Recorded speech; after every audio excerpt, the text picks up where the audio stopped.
Hi, I'm Lee Milan, and in this video we're going to look at moving from session to arrangement view.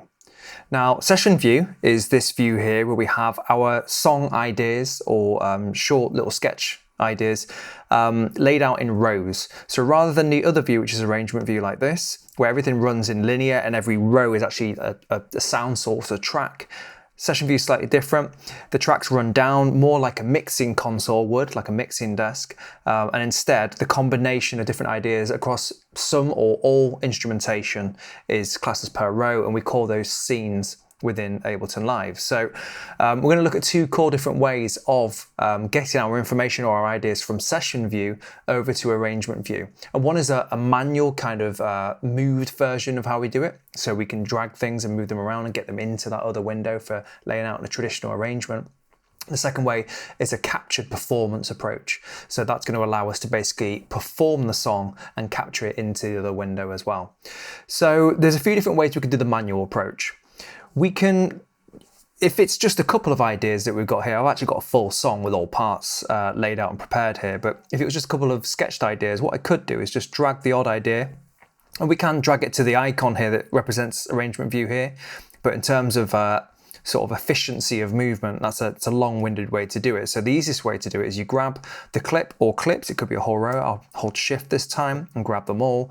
If I just grab them and hold the cursor down and press tab, that's a quicker way of getting to the other window, and I can drag all of those ideas, in this case the scene, the whole row of ideas, and drop them into arrangement view there. Now, let's say that was all my ideas. In fact, let's just do it one more time, because another way we can grab all these too. So rather than a manual grab of one at a time, rather than clicking the first and then the last holding shift, this time I'm actually going to just control click here and choose the option select all slots in scene. So that does the same as the click and shift, except it's just a menu driven way of doing it. So if I drag that, and if I just grab the zoom view there and just move out a little bit, we can see a few things have gone on here. So we've got two different song ideas laid out, but it's all grayed out. And that basically means that session view is still taking priority of playback for ideas for all those tracks right now. Now, if I wanted to still play around with session view for a little bit and just have my drum track continue to play, I could disengage the playback from session view here and press play, and then that will go back to being within the playback from arrangement view, or I can press all or back to arrangement view button, which does all of the tracks at once and completely disengages any active clips in our other session view window. Okay, so that's one way we can do that. The other way would be that we could, I'm going to do the click and shift because that's my preferred method, is to copy and then paste those in. So Command and V would be the quickest way. And as long as you start off on the right track, those will go in the right order, running down all your tracks in arrangement view. Okay, so we've looked at ways of dragging and dropping, ways that we can copy ideas across as we go as well.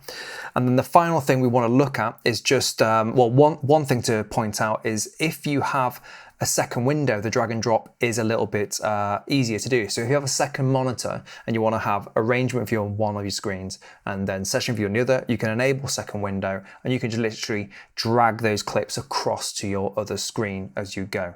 I generally only work with one monitor, so it's not something I use, but that is an option there for you. Now, we're moving more into the performance side of getting this going now, and I'll play you a bit of this because you haven't obviously heard this yet. So this is starting off from the very beginning of ideas all the way through to the end of a song, and this is my own preferred way of working with session view. I like to keep the arrangement as fluid and changeable as possible at any time. So rather than working with everything laid out in a rigid linear time-based format, whereas if I change my mind for the section between bars 33 and 64, I have to then delete time or add time, paste time, take things from places and put them in different and move them around. And it's quite cumbersome to take that approach when you want to just change your arrangement. So I stay in session view until the song's finished, and I personally only capture into arrangement view at the very end of the whole composition process. But you may want to get your general ideas together to whatever degree they are. As I said earlier, it could be just sketches of ideas that you'll want to work more intensely on in arrangement view. Could be the bulk of the work's done, but you know all the nuances and little details you'll put in once it's in arrangement view. But in order to do that, what we need to do is start basically playing the song for this performance capture style of it. So I'll play you the first few song sections. Now I've put reminders on the scene names. I've renamed these. So as I was deciding how long each section sounded right for, I put in just a numeric value for how long that song section in bars should play for. So there's only 1 or 2, 3 sections or scenes here, which are 32 bars. The rest of them all 16 bars. So let's start from the beginning.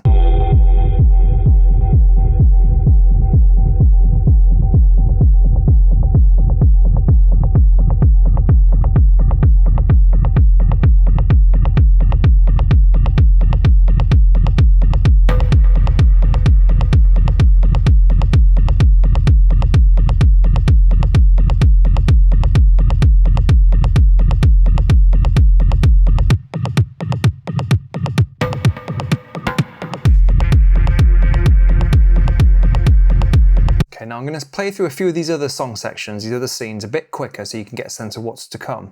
Now rather than just clicking the scene launch button here, what I can do, as long as in preferences, if we just do command and comma, or we can go to preferences here in the live window, live menu, sorry. If I go to record, warp and launch, we have an option of what will happen when you launch a scene. And this is selected and enabled, saying select the next scene down when you've launched the previous scene. So at the moment, what I can do is, as soon as I put focus on one of these scenes here, I can press the enter key and then it will move to the next scene, and then I can press the enter key, it will move to the next scene as well.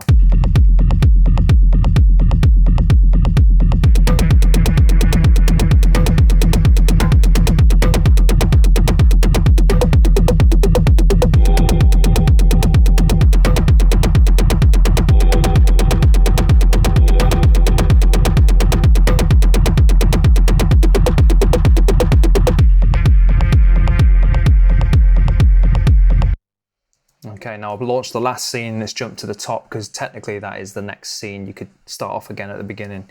So there's not much to hear in there because most of the changes happen over the 16 bar idea for each of these scenes, but that's the idea. I can either click and launch, or I can hit the return key and launch, and I can capture that motion into arrangement view. So let me show you how it works. If I hit record basically in arrangement view, what will happen straight away in the other view is that the current live, or the current launched scene in session view is being captured live into this other view. So that was the clip that was on my very last scene, which was basically the end of my track. It was just had no information in it to let the song kind of fade out. So if I go back to session view now, and we use that return key option,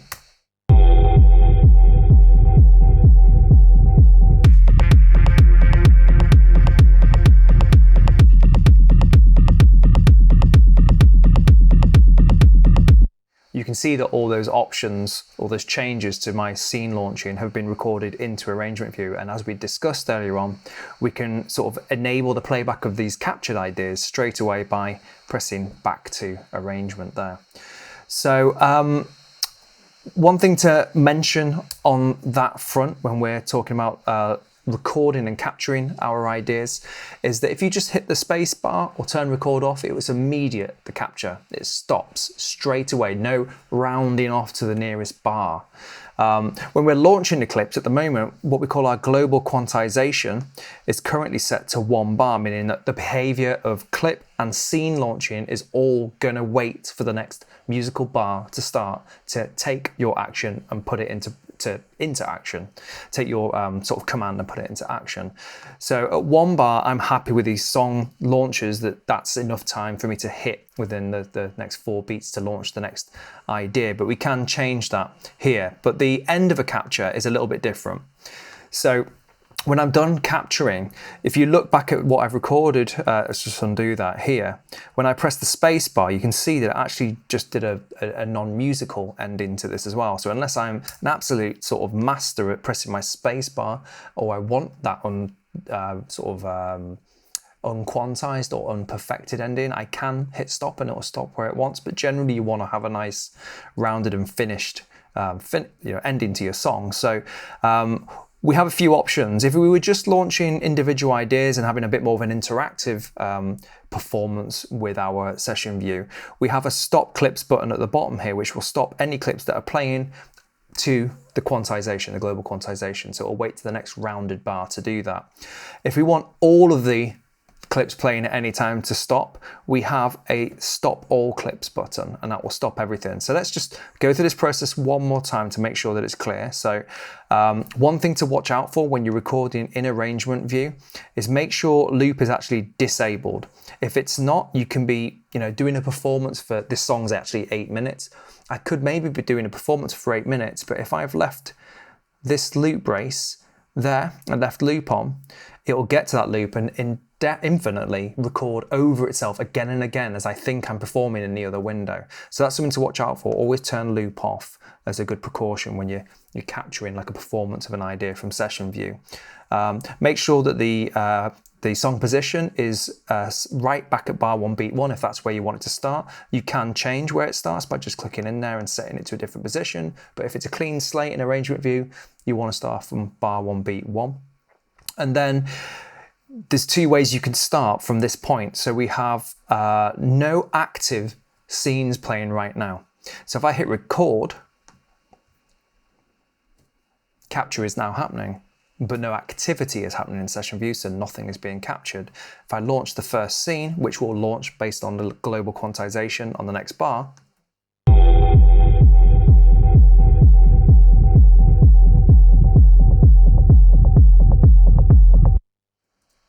we now have a clean beginning, which isn't at the beginning of the arrangement, but we have a clean ending too. So that's one method of doing it, where you set the recorder going first, and then maybe you need to sort of prepare yourself mentally before you do your performance of your song. So you leave the time to just get ready, knowing that the tape's rolling, so to speak. And what you can do is, I mentioned this function earlier on actually, if I just kind of highlight the area of time that I don't need, the bit before the recording, we can go into edit and we can go to delete time, not delete, because that will delete the content but keep the timeline the same. This will delete the time, the unnecessary time at the beginning, and put it all to bar 1 beat 1. Now the other way of doing it is to make sure that your first scene has been launched already. So if I just launch my first scene, then press stop, knowing that that's now active, as long as this is going to start on bar 1 beat 1, and personally, I always just kind of double click the stop button because that always makes sure it's at bar 1 beat 1. It sort of rules out any accidents you might have accidentally clicked around the arrangement page. Now that scene's active, when I hit record,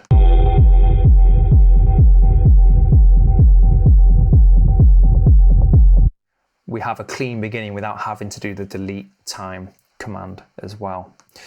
Okay, so I'm just going to record a mini version of this song. As I said, it's an 8-minute song, so I haven't got the luxury, nor do I think you may have the interest in hearing the thing from start to finish. So I'm going to make sure that my first scene is launched. That's my preferred strategy, and then make sure I'm definitely at the beginning of bar 1 beat 1, and then hit record.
Okay, so looking back at here, we have the full song laid out now, or the mini version of the song. If we want to hear back and make sure we're happy with it, we can press back to arrangement and hear it. Now, if you were to export it from this point, just be careful to make sure that the end of the song allows for the natural decay of any reverbs or any sounds that have a long tail to silence at the end as well. But that's how we can get from session view to session view to arrangement view. One thing to note here is you can actually do what's called punching in and out as well. So punching in and out is an old school term based on, well, when it was manually done, a limited recorder, maybe a 4-track recorder where only 4 different parallel sounds can be recorded onto the machine to be able to call back and change the levels of afterwards. And if the guitarist in a song or their solo maybe had a couple of notes where they hadn't done it right, but the rest of the take was perfect, because of the limitations of the equipment, what they could do was basically, in the manual terms of doing it, you could hold the overdub button or overwrite button, sorry, and then wait for the moment that the guitarist needs to step in and record the new part, and then press record.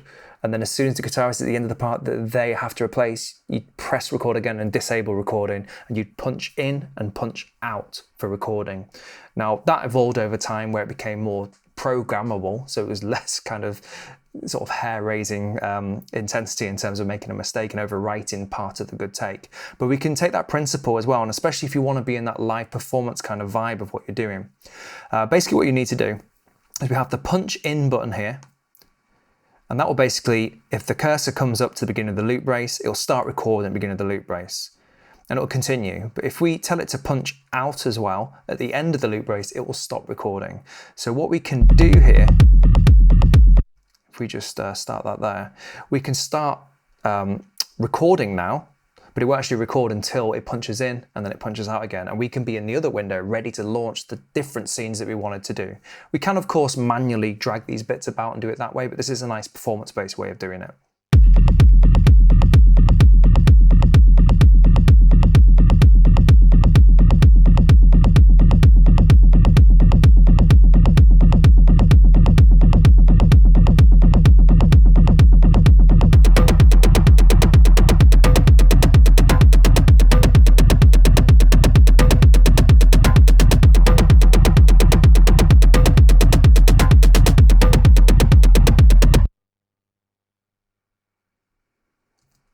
Okay, now if we play that back, or we look at it actually, we might as well just look at this point. But we can see that the new information's been recorded in there. I'd made a silence at the end of it, just as a variation to how I performed it in there. But then the original recording has been untouched after the point of punching out recording as well. So we've looked at a few different ways of going from how to get from session view to arrangement view. Remember, we can do drag and drop, we can do copy and paste, select scenes and drag those across at a time, or we can take individual clips and do it too. Or especially if we've worked more in a performance environment in terms of our idea forming in session view, at any point we can hit record and capture that into arrangement view and then continue with our ideas in that timeline.